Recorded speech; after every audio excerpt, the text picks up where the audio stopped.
I was speaking to Rupert Stewart-Smith this morning, who's the Deputy Director at the Oxford Sustainable Law Programme. That's part of the University of Oxford Smith School.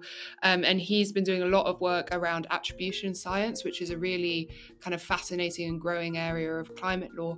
And that's where scientists are able to link the emissions of a particular company to a climate impact, so something like a heat wave or a storm, and they can now tell the extent to which a company is responsible for the likelihood of that storm having happened, and that's got massive legal implications. So the Smith School have done some work around Hurricane Harvey, which hit the US in 2017.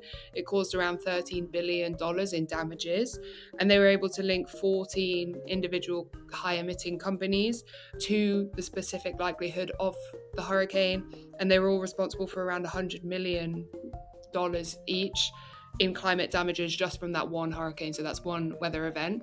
That's kind of yet to be played out in the courts. It's yet to be litigated on, but in terms of the science, the link is there. So one of the really prominent cases that we've seen recently was the RWE case, which was the case of the Peruvian farmer who brought a lawsuit against the German utility giant RWE in the German courts, so an overseas claimant. And the case wasn't successful, but the judge rejected it on the basis of where Yuya, who's the farmer, where he lives specifically.